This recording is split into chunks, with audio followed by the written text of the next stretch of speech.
तो आज हमारा इसमें दूसरा टॉपिक है शिक्षण अभिरुचि में टीचिंग एप्टीट्यूड में। आवाज़ क्लियर है? आवाज़ आ रही है आप लोगों को? चैट में लिख दीजिए यस अगर ठीक से आ रही है, कोई दिक्कत नहीं है।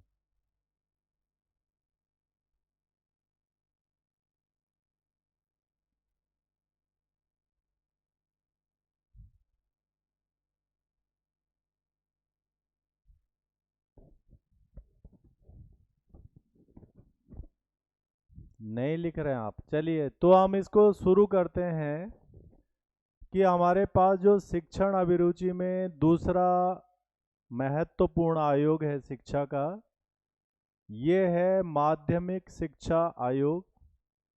और चूंकि उस आयोग के अध्यक्ष जो है लक्ष्मण स्वामी मुदलियार थे, इसीलिए उनके नाम से इसको मुदलियार आयोग के नाम से भी जानते हैं।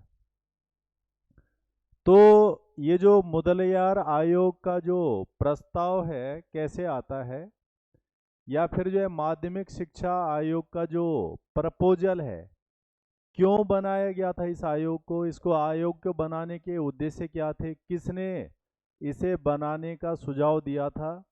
और ये चूंकि 1952 की बात है या स्वतंत्रता के समय की बात है, तो स्थितियां क्या थी भारत में और कौन सी परिस्थितियां ऐसी आ गई थी जिसके कारण जो है ऐसे आयोग को बनाने की आवश्यकता थी, ताकि भारत में शिक्षा के कई क्षेत्रों में बदलाव किया जा सके, या फिर पुनर्गठन किया जा सके, या फिर सुधार किया जा सके। ऐसे तमाम पहलुओं के साथ में जो है ये आयोग जुड़ा हुआ है। तो हम क्या देखते हैं कि स्वतंत्रता के बाद जो शिक्षा थी, स्वतंत्रता के बाद जो शिक्षा थी, इस शिक्षा में हम क्या देखते हैं, अलग अलग जो है स्तर हमें देखने को मिलते हैं। जैसे प्राथमिक शिक्षा है, माध्यमिक शिक्षा है और विश्वविद्यालय शिक्षा है। ये तीन शिक्षा के जो स्तर हैं, इन तीनों स्तरों में जो है सरकार सुधार के लिए प्रयास कर रही थी कि कैसे हम अंग्रेजी व्यवस्था के बाद अपने स्वदेशी तरीकों से भारतीय शिक्षा को अच्छा करें, सुधार करें। और वो तब तक संभव नहीं था जब तक समस्या का पहले अध्ययन न हो जाए कि समस्या क्या है, जरूरत क्या है, भविष्य में आवश्यकता क्या है। ऐसे तीनों आयामों का जब आंकलन हो जाएगा, तो फिर अच्छे ढंग से उसमें सुधार, बदलाव और पुनर्गठन किया जा सकता है। तो जैसे हमने पीछे पढ़ा कि उच्च शिक्षा में सुधार के लिए राधा कृष्णन आयोग बना था, तो उच्च शिक्षा में तो बदलाव से संबंधित तमाम तरह की बातें आ गई थी। और अब बात ये हो रही थी कि उच्च शिक्षा तो सुधार की जो जरूरतें वो पूरी हो चुकी हैं, परंतु जो उससे नीचे की शिक्षा है, विशेष रूप से माध्यमिक शिक्षा है, इसमें भी बदलाव की जरूरतें हैं, इसमें भी पुनर्गठन की जरूरत है, इसमें भी रिफॉर्म्स की जरूरत है। ऐसी चर्चा, बहस पूरे देश में उस दौर में चल रही थी जब राधा कृष्णन आयोग अपना काम कर रहा था। तो यहाँ पर इन तमाम चीज़ों में तीव्र गति से परिवर्तन हो रहा था, चेंज हो रहा था, क्योंकि स्वतंत्र हुआ था भारत। स्वतंत्र भारत में नया जोश था, नई ऊर्जा थी। जो हमारे लीडर थे, उनके मन में कुछ नए ढंग से बदलाव करने की आवश्यकता रही होगी, जो बाकी देशवासी रहे होंगे, वो भी जो है तेजी से आगे बढ़ना चाहते। तो शिक्षा हमेशा ऐसे मामलों में कारगर साधन होता है जिससे हम अपने में बदलाव, सुधार और परिवर्तन जल्दी से ला सकते हैं। तो इस तीव्र गति से होने वाले परिवर्तन के दौर में उच्च शिक्षा के क्षेत्र में केंद्रीय शिक्षा आयोग ने सुधार के लिए सुझाव दिए थे।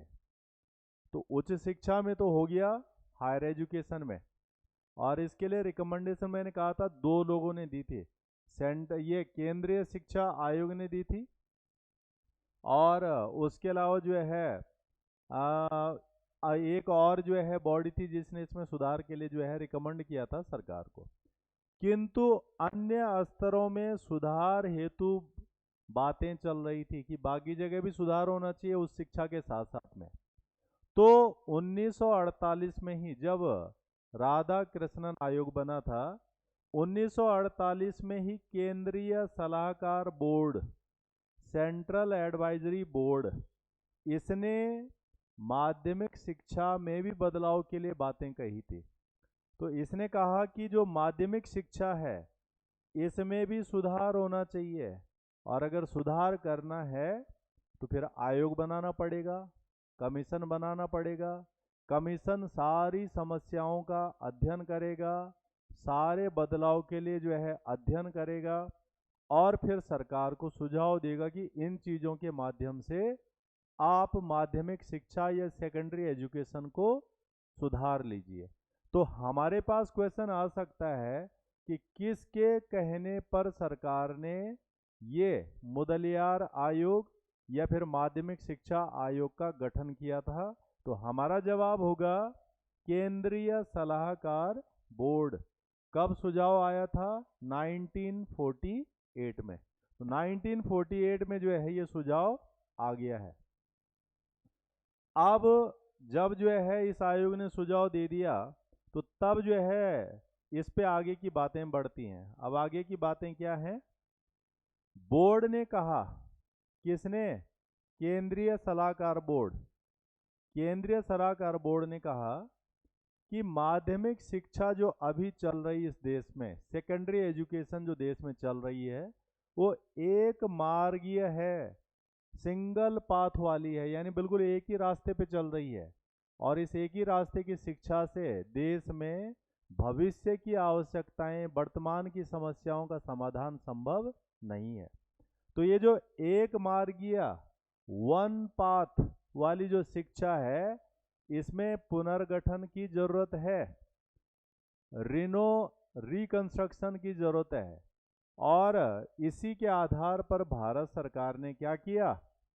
इस बोर्ड के सुझाव को स्वीकार किया और एक आयोग का गठन कर दिया। तो आयोग का गठन सुनिश्चित हो गया केंद्रीय सलाहकार बोर्ड की सिफारिश पर, ताकि माध्यमिक शिक्षा में बदलाव, सुधार, परिवर्तन किए जा सके। तो फिर क्या होता है? फिर बनता है मुदलियार आयोग, या फिर हम कहते हैं उसे माध्यमिक शिक्षा आयोग या सेकेंडरी एजुकेशन कमीशन। इसका जो गठन सरकार ने किया 23 सितंबर 1952 को ये आयोग बन गया। जब इस आयोग को सरकार ने बनाया तो सरकार ने इसमें 10 लोगों को नियुक्त किया, जिसमें अध्यक्ष भी था और बाकी लोग थे। ये 10 लोग कौन थे? ये 10 लोग थे, एक तो अध्यक्ष ही था इसमें, डॉक्टर लक्ष्मण स्वामी मुदलियार। ये उस समय मद्रास जो यूनिवर्सिटी थी उसके वाइस चांसलर थे। तो अध्यक्ष तो हो गए हैं लक्ष्मण स्वामी मुदलियार।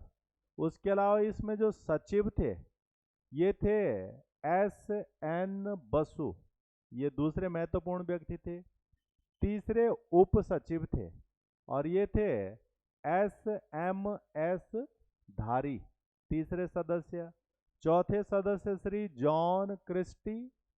पांचवें सदस्य थे डॉक्टर केनथ रस्ट विलियम, यानी अंग्रेज भी थे इनके में। उसके अलावा जो है श्री के जी सयादीन, डॉक्टर K.L. श्रीमाली, श्रीमती हंसा मेहता, ये हमारे संविधान सभा में भी जो है मेंबर थी। उसके अलावा जो है J.N. तारापुर थे, और लास्ट थे M.T. व्यास। तो ये 10 लोगों से बनी हुई महत्वपूर्ण समिति थी, और इसके अध्यक्ष डॉक्टर लक्ष्मण स्वामी मुदलियार, उन्हीं के नाम पर इसे मुदलियार आयोग के नाम से भी जानते हैं। अब ये बन गया doctor Lakshman Swami Mudaliar, vice chancellor Madras university, माध्यमिक शिक्षा आयोग भी हम इसे बोलेंगे। और इसका उद्देश्य क्या था, ऑब्जेक्टिव यानी एम क्या था इसका, भारत में माध्यमिक शिक्षा प्रणाली की जांच करना, राष्ट्र को बेहतर बनाने के लिए माध्यमिक शिक्षा को देखना।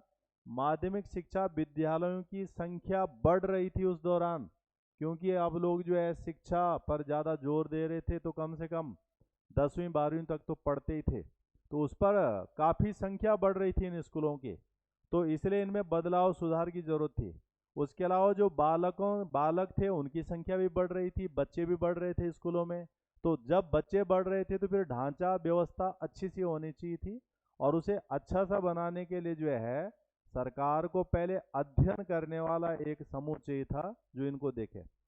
इसके अलावा 10 सदस्यों के अलावा यहाँ पर 17 सदस्यीय सहकारी मेंबर भी थे, यानी कोऑपरेटिव मेंबर्स। कोऑपरेटिव जैसे नाम से लग रहा है कि सहभागी, यानी जिन्होंने अपना कंट्रीब्यूशन दिया होगा इस आयोग को कार्यों को करने में, अध्ययन करने में, जानकारी जुटाने में, सूचना इकट्ठा करने में। तो 17 सहकारी सदस्य भी थे इस समूह के अलावा। तो ये तो बन गया है हमारे पास मुदलियार आयोग या माध्यमिक शिक्षा आयोग। अब अगर हम मुदलियार आयोग पर एक नज़र दौड़ाएं तो क्या है इसमें, इसने माध्यमिक शिक्षा की जांच और उसे नया रूप दिया इस आयोग ने, और इसमें विविध पाठ्यक्रम जैसे विज्ञान हो गया, तकनीकी हो गया, व्यावसायिक शिक्षा, प्रोफेशनल एजुकेशन। कहने का तात्पर्य हुआ कि जैसे पीछे हम बात कर रहे थे कि जो पीछे से चली आ रही हमारी माध्यमिक शिक्षा है वो एक मार्गीय है, बिल्कुल एक ही पाथ है, उसमें सिर्फ पढ़ने की बातें हो रही हैं, पढ़ाने की बातें हो रही हैं। वो जीवन के लिए कितनी व्यवहारिक हैं, उनसे जो है विद्यार्थियों में व्यक्तित्व का विकास हो रहा है या नहीं हो रहा है, ये लोग जो है देश के अंदर अच्छे नागरिकों के रूप में पनपेंगे या नहीं पनपेंगे, क्या ये लोग जो है भविष्य में अपना खुद का काम कर पाएंगे। क्योंकि शिक्षा का मतलब सिर्फ ये नहीं कि नौकरी लगना है सबने, शिक्षा का तात्पर्य ये है कि बहुत सारे नौकरी लगेंगे, बहुत सारे नहीं लगेंगे, तो उनके अंदर भी तो कुछ करने का क्षमता विकसित होना चाहिए, और वो शिक्षा ही है जो व्यक्ति को ऐसी क्षमताओं को विकसित करने में मदद करती है। यही कारण है कि जो विकसित देश हैं वहाँ सब नौकरी के भरोसे नहीं रहते हैं, कोई अपना बिजनेस कर रहा है, कोई वैज्ञानिक बना हुआ है, कोई जो है पर्यावरण का काम कर रहा है, कोई फॉरेस्ट्री का काम कर रहा है, कोई एग्रीकल्चर का काम कर रहा है, किसी के दिमाग में नए नए विचार आ रहे हैं। मतलब हर तरह के कामों के लिए नागरिक विकसित होते हैं। हमारी शिक्षा का इस आयोग को स्थापित करने का उद्देश्य भी यही था कि हम ऐसी शिक्षा दें देश में जिससे हर क्षमता वाला नागरिक विकसित हो सके, साथ में अच्छा नागरिक जो लोकतंत्र के लिए उपयोगी होता है। लोकतंत्र यानी डेमोक्रेसी, जहाँ लोगों को अधिकार हैं, जहाँ लोगों को स्वतंत्रताएं हैं, जहाँ लोगों के पास जिम्मेदारियां हैं, जहाँ लोगों के पास रिस्पॉन्सिबिलिटी है, हर तरह की भूमिका, सिर्फ एक नहीं कि अधिकार का तो इस्तेमाल किया, जिम्मेदारी निभाना भूल गए, तो वो नागरिक लोकतंत्र के लिए अच्छे नहीं होते हैं। तो ऐसा इस आयोग ने ध्यान देना था या इन चीज़ों पर फोकस करना था। अब हम आयोग का कार्य क्षेत्र पे जाते हैं, यानी टर्म्स ऑफ रेफरेंस। इस आयोग का कार्य क्षेत्र क्या था, मतलब किस जगह पर इसको अपना अध्ययन फोकस करना था, ताकि सरकार के समक्ष ऐसी चीज़ें उभर कर आएँ जिन पर सरकार अपनी योजना, रणनीति, पॉलिसी बनाए और देश में एक अच्छा शैक्षणिक माहौल स्थापित हो जाए और अच्छे नागरिकों का होना, पनपना आरंभ हो जाए। तो इसमें पहला क्या था, भारत की तत्कालीन माध्यमिक शिक्षा के वर्तमान स्वरूप की परीक्षा करना था। उस दौर में कि क्या थी माध्यमिक शिक्षा, उसका स्वरूप क्या था, उसका अध्ययन करना, और उसके संबंध में अपना सुझाव देना था कि क्या कहता है ये आयोग, वो जो चल रहा है वो ठीक है या उसमें बदलाव चाहिए, बदलाव करना है तो कैसे वाला करना है, कितना करना है, और न करें तो क्या होगा। तो ये एक तो पहला काम उसका ये हो गया कि इसको आयोग को ये बताना था। दूसरा क्या था, माध्यमिक शिक्षा के पुनर्गठन, क्या उसमें जो है नया करें एवं सुधार के लिए निम्नलिखित क्षेत्रों में अपने विचार देने थे। अब वो क्षेत्र कौन से थे, जिसमें जो है इस आयोग को ये बताना था कि इन चीज़ों का पहले फिर से पुनर्गठन कर दिया, यानी जो पहले से चला आ रहा है इसमें बदलाव की जरूरत है। साथ में सुधार, रिफॉर्म्स, क्या क्या और करना है। तो इसके लिए जो है 4 एरिया थे जहां पर इसको अपना सुझाव देना था। पहला क्या था, माध्यमिक शिक्षा का उद्देश्य, संगठन एवं विषय वस्तु। ये जो हम दे रहे हैं, ये जो हमारी सरकारें शिक्षा दे रही हैं, इसका उद्देश्य है क्या, क्यों पढ़ाया जा रहा है, क्यों एक निश्चित, क्यों इतिहास पढ़ाया जाता है, भूगोल पढ़ाया जाता है, मैथ्स पढ़ाई जाती है, फिजिक्स पढ़ाया जाता है, हिंदी पढ़ाया जाता है, अंग्रेजी, कुछ उद्देश्य होता है इनका, सिर्फ इनको पढ़ाने से मतलब नहीं होता है। तो इसने इस उद्देश्य को भी स्पष्ट करना था। संगठन जो बना हुआ है ढांचा, उस पर बात करनी थी। विषय वस्तु, सब्जेक्ट मैटर पे बात करनी थी। तो एक तो इसने इस पर बोलना था। दूसरा, माध्यमिक शिक्षा का प्राथमिक, बेसिक और उच्च शिक्षा के साथ में संबंध क्या हो, क्या इसके बीच में कोऑर्डिनेशन होना चाहिए। जैसे अभी नई शिक्षा नीति 2020 आई है, उसमें कहा गया है कि ये जो एजुकेशन है हमारी 10+2 वाली, यानी 12वीं तक की शिक्षा अलग और कॉलेज की शिक्षा अलग, यानी अलग अलग टुकड़े कर दिए उसके। नई शिक्षा नीति कहती है कि इसमें ऐसे डिवीजन नहीं होना चाहिए, इसमें कंटिन्यूटी होनी चाहिए। इसलिए उसने 5+3+3+4 वाला कंसेप्ट दे दिया है। तो ये क्या चीज़ हुई, 5वीं तक की पढ़ाई, तो उसने उसमें जोड़ने की कोशिश की है कि जो है ये एक कंटिन्यूटी में जो है जुड़ जाए, ताकि जो है आगे पीछे का हिस्सा लगातार उसमें संबंध जो है बना रहे। तो इस तरह से जो है इसमें बदलाव 5+3+3+4 का पैटर्न आ गया है। और पहले हम उसे 10+2 वाला पैटर्न समझते थे। तो इसी तरह से इसने भी जो है ये कहा था कि इनमें संबंध, अंतर संबंधों को देखा जाना चाहिए कि ये किस तरह से आपस में लिंक हो रखे हैं, ताकि विद्यार्थी की पढ़ाई कंटिन्यूटी के साथ में आगे बढ़े और उसे उसका लाभ मिले निरंतरता का। इसके अलावा तीसरा था, विभिन्न प्रकार के माध्यमिक विद्यालयों का पारस्परिक संबंध क्या है आपस में। जितने भी जो है उस समय स्कूल कॉलेज रहे होंगे, उनके आपस में किस तरह का जो है अंतर संबंध है, इस पर भी इसने अध्ययन करके अपना सुझाव देना था। और चौथा था, माध्यमिक शिक्षा से संबंधित अगर कोई और समस्या इनको दिखती है तो उस पर भी इन्हें सरकार को अपना सुझाव देना था, अपना एक ओपिनियन देना था कि हाँ उसमें और क्या हो सकता है। तो इस तरह से इस आयोग का कार्य क्षेत्र शुरुआत में 2 रखे गए थे कि इसको क्या क्या करना है। फिर आयोग ने अपनी रिपोर्ट प्रस्तुत की, यानी आयोग ने लगभग 1 साल तक अध्ययन किया और फिर अपनी रिपोर्ट तैयार की। और इसमें 14 अध्याय थे, 14, 244 पृष्ठों के साथ में ये थी। और ये जो रिपोर्ट आई थी 29 अगस्त 1953 को इस आयोग ने इसे सरकार को दे दिया। तो यानी लगभग इसमें 1 साल का टाइम इस आयोग ने अध्ययन कार्यों पे लगाया था और फिर सरकार को अपनी रिपोर्ट सौंप करके सरकार ने फिर उसके बाद उस पर अपनी रणनीति निर्धारित की होगी। यहाँ तक कोई क्वेश्चन डाउट है, किसी को कन्फ्यूजन है तो पूछ लीजिए, लिख सकते हैं कि कोई डाउट अगर है तो इसमें पूछ सकते हैं। तो ये तो आयोग की रिपोर्ट हो गई। अब हम जो है आयोग ने सुझाव क्या दिए थे और सिफारिशें क्या दी थी, इसको हम देखेंगे कि क्या सुझाव और सिफारिशें दी थी।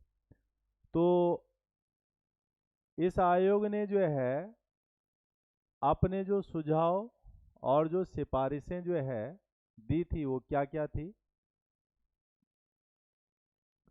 इसने माध्यमिक शिक्षा के दोष, माध्यमिक शिक्षा के जो दोष थे उन पर जो है सबसे पहले जो है अपना वक्तव्य प्रस्तुत किया था कि दोष क्या है इस शिक्षा में। तो जैसे जो है इसने, क्योंकि सुझाव और बदलाव तभी बताए जा सकते हैं जब समस्याएं बताई जाएंगी, तो इसने पहला बात क्या कहा कि जो माध्यमिक शिक्षा है, ये माध्यमिक शिक्षा केवल पुस्तकीय प्रकार की है, निरस, बिल्कुल कोई रस ही नहीं है इसको पढ़ने में, रूढ़िबद्ध है और इसका जीवन से कोई संबंध नहीं है। इसका मतलब ये हुआ कि माध्यमिक शिक्षा जो उस दौर में स्वतंत्रता के समय अंग्रेजों की बनाई हुई व्यवस्था का जो हिस्सा था, वो एक ऐसी शिक्षा पद्धति थी जो सिर्फ जो है बुकीज तरह की थी। इसका मतलब जो है बस किताबी बातें थी उसके अंदर, व्यवहारिक बातें क्या रही होंगी, कम रही होंगी। साथ में निरस, निरस का मतलब ये हुआ कि वो जो है हमारे रोजमर्रा के जीवन की बातें उसमें नहीं थी और न ही रोजमर्रा की समस्याओं पर जो है फोकस किया गया होगा। सिर्फ कोई ऐसी हाइपोथेटिकल बातें रही होंगी, काल्पनिक बातें, जैसे आज भी कुछ चैप्टर ऐसे होते हैं जो काल्पनिक किस्म के हैं, बस उन्हें पढ़ रहे हैं और हम सुन रहे हैं, लॉजिकली वहां से कुछ निकलना नहीं है। तो ऐसा रहा होगा। रूढ़िबद्ध, ये हम कहते हैं स्टोरियोटाइप्ड जो है, कोई बस एक कहानी जैसा एक उस तरह का बना रखा है।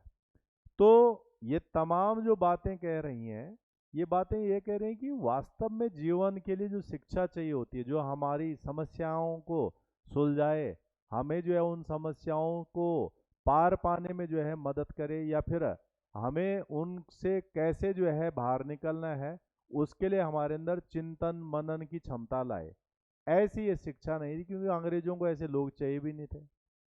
तो एक तो इन्होंने इस समस्या पर जो है ध्यान दिलाया, तो इन्होंने कहा ये दोष है इसका, ये फॉल्ट है इस शिक्षा का, जिसके कारण जो है इसे लाभ नहीं है।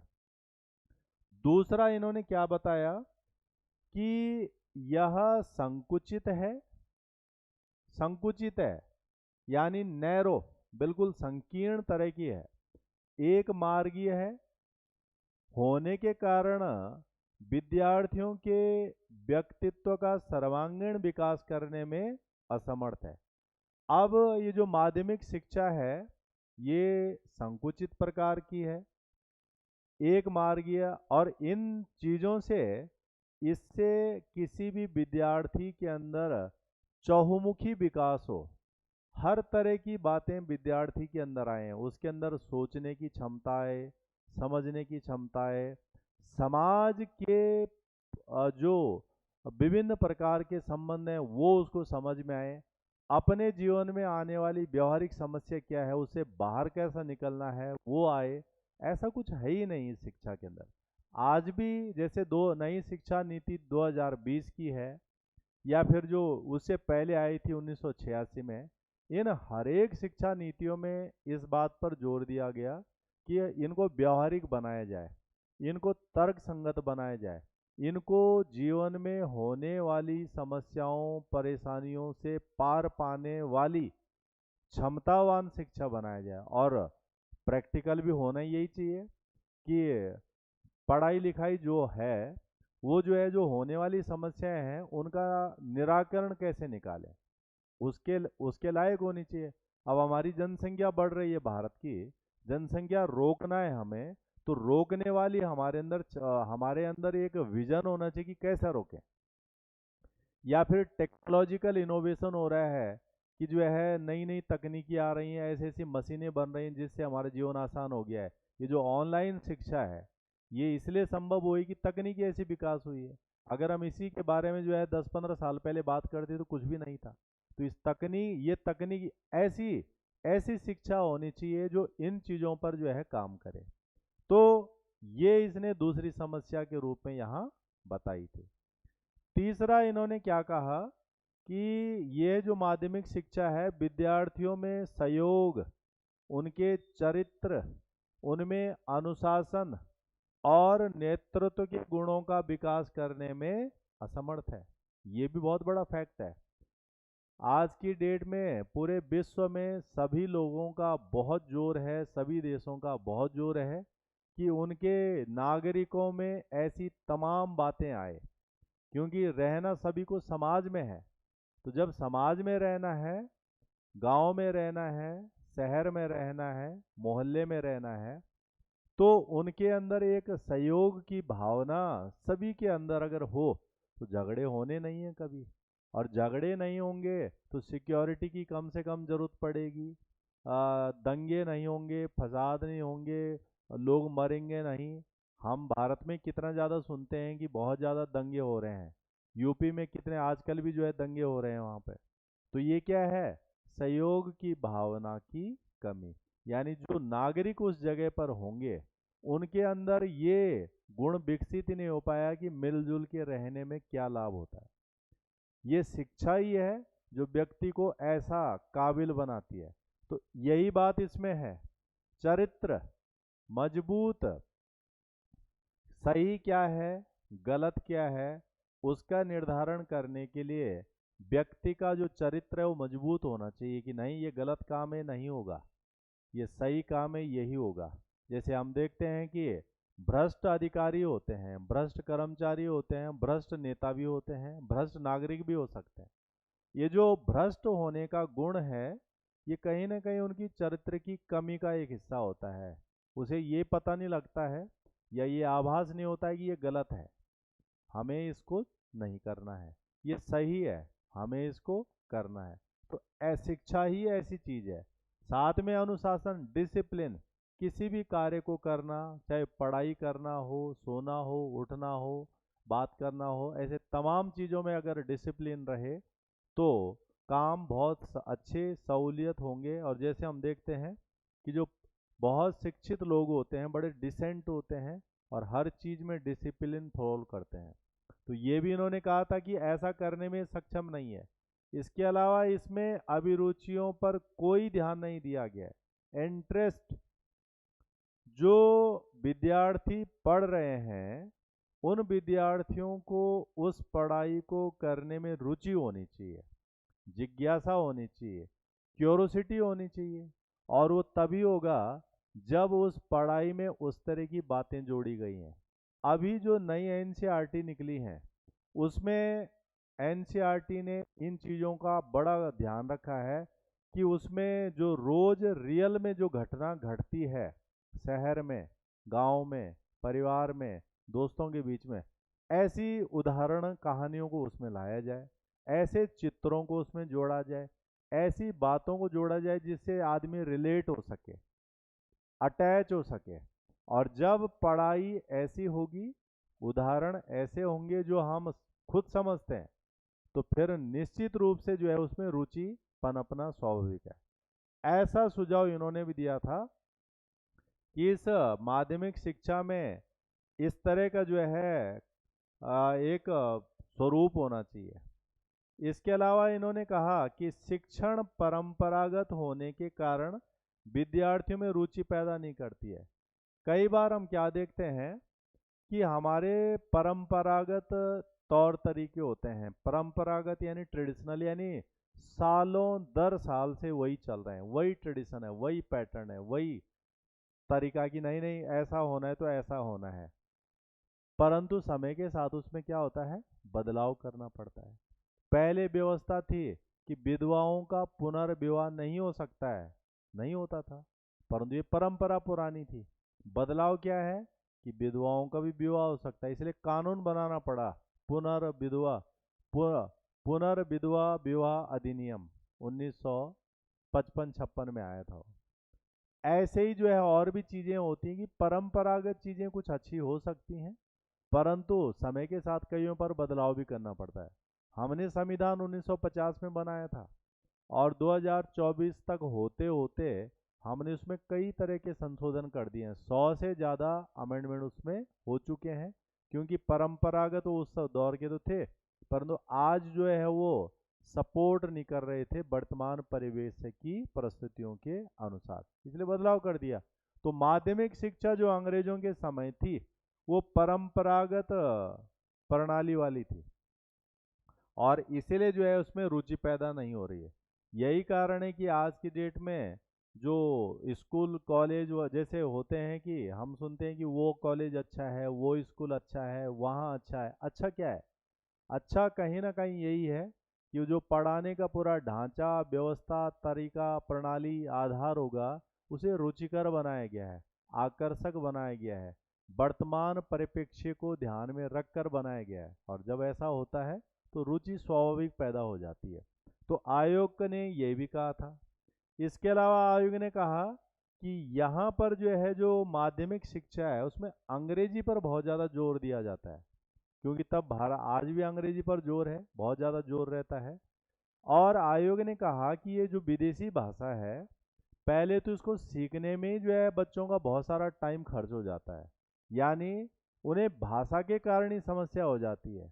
इसके स्थान पर अगर हमारी स्थानीय भाषा या फिर जो है राष्ट्र भाषा का इस्तेमाल उस पढ़ाई को करने में करेंगे तो पढ़ाई और ज़्यादा अच्छी बनती और उससे लाभ भी ज़्यादा मिलता। और ये प्रैक्टिकल बात है कि हम कितना भी दूसरी भाषा पे नियंत्रण ले लें या माहिर हो जाएं उसे बोलने में, हमारे जो विचार होते हैं वो कभी भी दूसरी भाषा में विकसित नहीं हो सकते। विचार तो अपनी भाषा में विकसित आएंगे, वो अलग बात है हम उसे ट्रांसलेट करके बाद में लिख लें।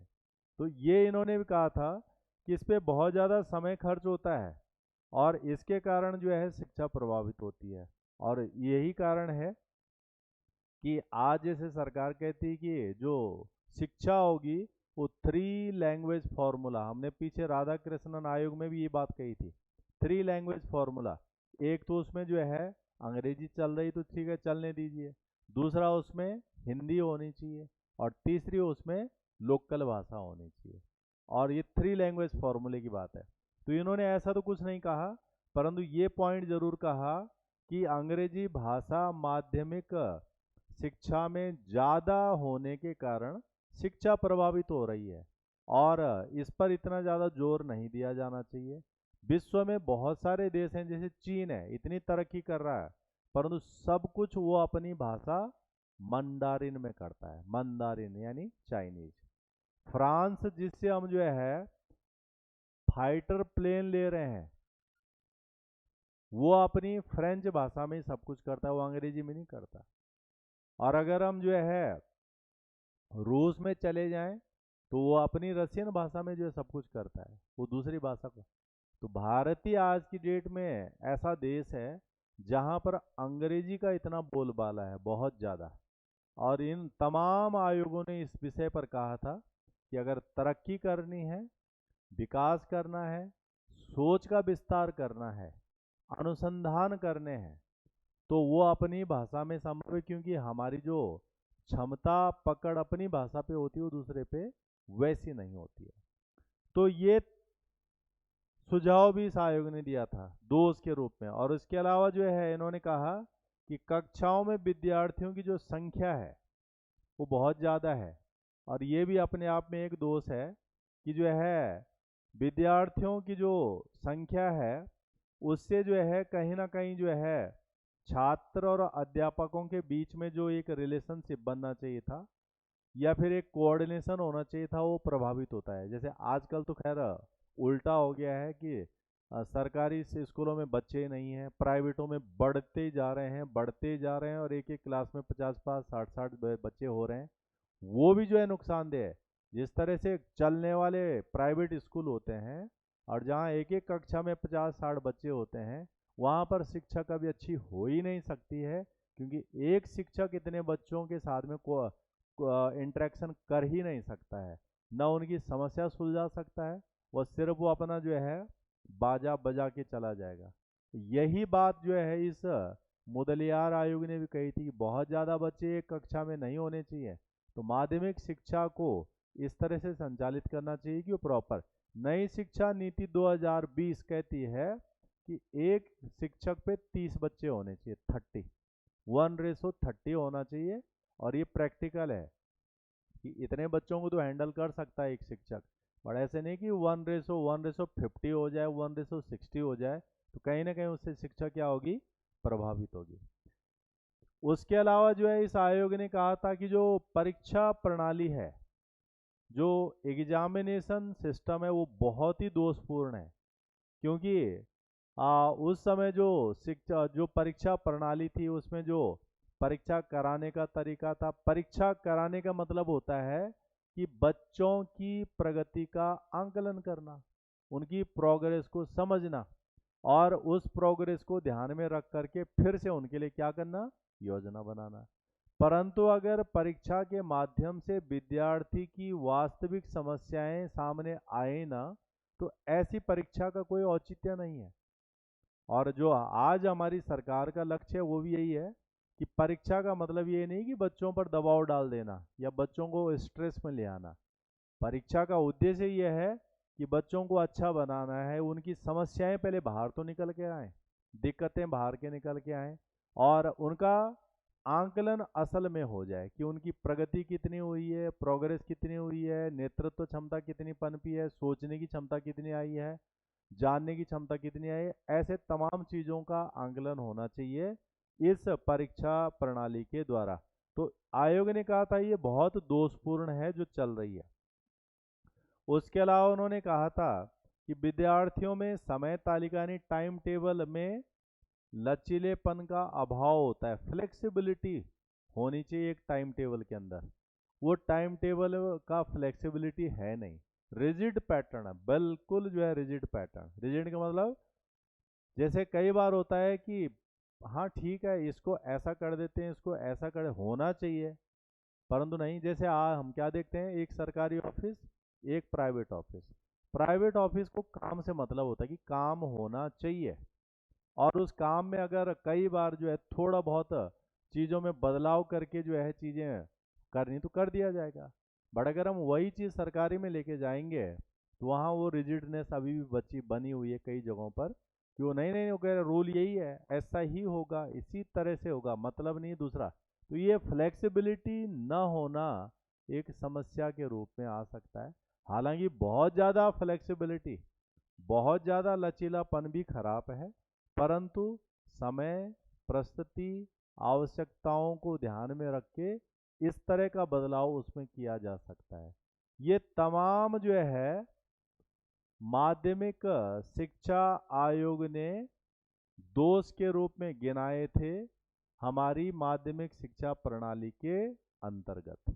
तो ये जो है यहाँ तक के इसमें पॉइंट्स हैं। इसके अलावा माध्यमिक शिक्षा का उद्देश्य क्या था, माध्यमिक शिक्षा के द्वारा और क्या क्या चीज़ें आनी है, तो इसमें हम जो है माध्यमिक शिक्षा का उद्देश्य क्या था, एम्स ऑफ सेकेंडरी एजुकेशन, मतलब सरकार जो शिक्षा देती है क्या उससे उसे कुछ अपेक्षाएं रहती हैं कि हाँ इस शिक्षा को देने से हमारे विद्यार्थी भविष्य में इस तरह से जो है चीज़ें करेंगे, बनेंगे, और उसे देश का, समाज का, परिवार का और इंडिविजुअल उसी व्यक्ति का क्या होगा, लाभ होगा। ऐसा कुछ उद्देश्य था है इसका, निश्चित रूप से था। तो माध्यमिक शिक्षा के उद्देश्य के रूप में इसने क्या बोला कि जनतांत्रिक नागरिकों का विकास करना, यानी देश में ऐसे नागरिक आने चाहिए जो बेहतर हों, अच्छे हों, समझदार हों, क्षमतावान हों, उपयोगी हों, और विविध प्रकार की उनके अंदर क्या हों, क्षमताएं हों। और जब जो है देश अपने ऐसे नागरिक बनाना चाहेगा तो निश्चित रूप से क्या करेगा, वो ऐसी शिक्षा देने का भी प्रयास करेगा, या शिक्षा को प्राथमिकता में रखेगा कि जो है ऐसा होना चाहिए इस तरह। तो विचारों में स्पष्टता, स्वच्छता, अपनी सांस्कृतिक परंपरा का ज्ञान, भाषण लेखन में स्पष्टता, सामूहिक भावना, सहयोग, सहिष्णुता, ऐसी तमाम बातें एक अच्छे लोकतांत्रिक नागरिक में होनी चाहिए। तो वो आदमी हर जगह एडजस्ट करेगा, दूसरे को भी एडजस्ट होने देगा, तो समाज भी तभी चलेगा, देश भी तभी चलेगा, मोहल्ला भी तभी चलेगा, गांव भी तभी चलेगा, जब ऐसे गुण सभी में हो। बट जहाँ पर ऐसे गुण नहीं मिलते हैं तो वहीं पर समस्या होनी शुरू हो जाती है। यही कारण है कि आज की डेट में घर घर में झगड़ा, घर मोहल्ले में झगड़ा, गांव में झगड़ा, अगल बगल वालों में झगड़ा, किसी के बीच में वो बातें है ही नहीं। बट कहीं पर ऐसा भी हो सकता है कि बहुत अच्छा माहौल हो, बहुत अच्छा जो है एक एनवायरनमेंट हो, और वो बहुत अच्छा होने का कारण होगा उन लोगों में ऐसे गुणों का होना। ये गुण या तो शिक्षा दे सकती है या फिर घर के पारिवारिक संस्कार दे सकते हैं। और दोनों चीजें अगर हो रही हैं तो फिर पूरा का पूरा देश संस्कारवान, क्षमतावान हो सकता है। तो एक तो इन्होंने ये कहा था। दूसरा कहा था जीवन यापन की कला में दीक्षा। अब जो जीवन जीना है व्यक्ति को, यानी initiation into the art of living, तो माध्यमिक शिक्षा का उद्देश्य ये भी है कि वो छात्रों में समाज में जीवन यापन की कला में उन्हें दीक्षित करे। इसका मतलब क्या होता है कि जब हमें जीवन जीना है तो जैसे हमें डिसिप्लिन होना पड़ता है, आने वाली चुनौतियों का सामना करना पड़ता है, स्ट्रगल को फेस करना पड़ता है, का हार नहीं मानना होता है, या फिर हमारे समक्ष जो संसाधन है, जो सुविधाएं हैं, उन्हीं के हिसाब से हमें आगे बढ़ना होता है। ये जीवन जीने की एक कला विकसित होना जरूरी है। जैसे हम बात करेंगे सबको नौकरी मिलेगी, संभव नहीं है। ऐसे हो सकता है कि सबके सब लोग जो है सेना में भर्ती होंगे, वो भी संभव नहीं है। सबके सब लोग जो है किसान बनेंगे, वो भी संभव नहीं है। तो हर तरह की कला जो एक व्यक्ति के अंदर उभरनी चाहिए, वो उभरनी चाहिए ताकि वो अपने के लिए जीवन को सार्थक बना सके, अच्छा बना सके। तो ये चीजें भी जो है इसका एक हिस्सा है। उसके अलावा व्यक्तित्व का सर्वांगीण विकास। अब इसमें जो है डेवलपमेंट ऑफ होल पर्सनालिटी, तो ये जो विषय है कि जैसे विद्यार्थियों में क्या होना चाहिए, जो साहित्यक यानी लिटरेरी, कल्चरल, आर्टिस्टिक, इनका विकास भी होना चाहिए। तो जैसे जैसे स्कूलों में बच्चों से कराया जाता है कि चलो खेल में भी भाग लो, सिंगिंग में भी भाग लो, डांसिंग में भी भाग लो, डिबेट में भी भाग लो, हर तरह से उसके अंदर हुनर आना चाहिए। बोलने में अच्छा हो, समझने में अच्छा हो, कि नाचने में अच्छा हो, खेलने में अच्छा हो, क्योंकि इन सारी चीज़ों का जीवन में महत्व है। खेल, अगर खेल भावना उसके अंदर है तो वो अच्छा रहेगा, फिट रहेगा, बीमार नहीं रहेगा, तो हमेशा उसके अंदर एक्टिविटी रहेंगे। सांस्कृतिक चीजें उसके जीवन को सरल बना देती हैं, आसान बना देती हैं।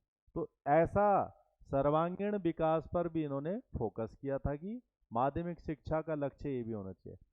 व्यावसायिक कुशलता में वृद्धि, इम्प्रूवमेंट ऑफ वोकेशनल एफिशिएंसी। तो इसमें क्या है कि व्यवहारिक जीवन में व्यक्ति को किसी न किसी स्पेसिफिक काम में कार्य करना होता है। वो जो स्पेसिफिक काम है उसमें वो व्यावसायिक यानी प्रोफेशनल वृद्धि होनी चाहिए, उसके अंदर विकास होना चाहिए। तो चाहे कोई मशीन वाला काम कर रहा हो, मोबाइल रिपेयर का काम कर रहा हो, इंजीनियरिंग का काम कर रहा हो, डॉक्टरी का काम कर रहा हो, कोई सा भी कर रहा हो, अपने अपने क्षेत्र में उसको बेहतर होना चाहिए, अच्छा होना। तो ये भी लक्ष्य इसके अंदर बताया गया था। नेतृत्व का विकास, डेवलपमेंट ऑफ लीडरशिप, तो नेतृत्व का विकास होना चाहिए उसके अंदर। जब नेतृत्व का विकास होगा तो वो हर चीज को लीड करने की कोशिश करेगा। जैसे हम देखते हैं कि देश वही है, संसाधन वही है, सब कुछ वही है, परंतु लीडर के आने से सारी चीजें बदल जाती हैं। नहीं तो ये तो पूरा पृथ्वी वैसा ही है, परंतु पूरे पृथ्वी में हर देश में एक जैसा विकास नहीं है। इसका सबसे बड़े कारणों में से एक कारण ये है कि नेतृत्व सब जगह पर एक जैसा नहीं है। अच्छा नेता, अच्छा लीडर आने से हम सामूहिक होकर के ऐसे ऐसी सफलताएं अर्जित कर सकते हैं जिनकी हम अकेले में कल्पना नहीं कर सकते हैं। बट वो तभी है जब नेतृत्व क्षमताएं ऐसी हो। तो नेतृत्व का मतलब सिर्फ नेता से नहीं है, नेतृत्व हर क्षेत्र में कि जो जो काम कर रहा है उसमें वो लीड कर सके, लीडरशिप। और लास्ट है इसमें सच्चे देश प्रेम की भावना का विकास। इसमें development of a sense of true patriotism, यानी जो कुछ भी करें देश के लिए हमारे मन में एक सच्चा प्रेम होना चाहिए, सच्चा प्यार होना चाहिए, और देश हमारी प्राथमिकता में सबसे ऊपर होना चाहिए। जब देश रहेगा समाज भी तभी रहेगा, सारी व्यवस्था तभी रहेगी। देश ही नहीं बचेगा अगर कोई, जैसे अंग्रेजों ने अटैक कर दिया था तो पूरे देश के लोगों की स्थिति बड़ी खराब थी। देश आज स्वतंत्र बचा हुआ है तो हमें हर तरह का विकास का मौका मिल रहा है, डेवलपमेंट का मौका मिल रहा है। इसीलिए कहते हैं कि देश सबसे ऊपर होना चाहिए, जाति से, धर्म से, वंश से, जन्म स्थान से सबसे ऊपर देश। देश रहेगा तो सब चीज़ों का अवसर मिलेगा, देश नहीं रहेगा ऐसी फीलिंग होनी चाहिए। तो कई सारे लोग जो होते हैं जिनमें ये देश प्रेम की भावना होती है वो अपने देश के साथ गद्दारी नहीं करते, देश के साथ में जो है ऐसा कुछ काम नहीं करते हैं जिससे देश को नुकसान हो सके। जैसे हम सेना के लोगों को देखते हैं कि वो मर मिटने को तैयार रहते हैं परंतु दुश्मन को अंदर नहीं आने देते, बट कई सारे ऐसे भी होते हैं जो पैसा ले दे करके ऐसी गड़बड़ियां कर डालते हैं। तो ये जो बातें हैं, शिक्षा ऐसा बेहतर नागरिक बनाने में सक्षम है, इन्हीं बातों को ध्यान में रख करके मुदलियार आयोग ने, माध्यमिक शिक्षा आयोग ने इन सुझावों को सरकार को दिया कि शिक्षा में इस तरह की बातें होनी चाहिए। यहां तक कोई क्वेश्चन है, किसी को कंफ्यूजन है, डाउट है तो बोलिए। कुछ पूछना है यहां तक?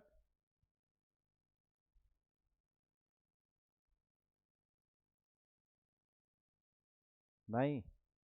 तो फिर आज इतना ही रखेंगे, कल आगे बढ़ाएंगे इसे।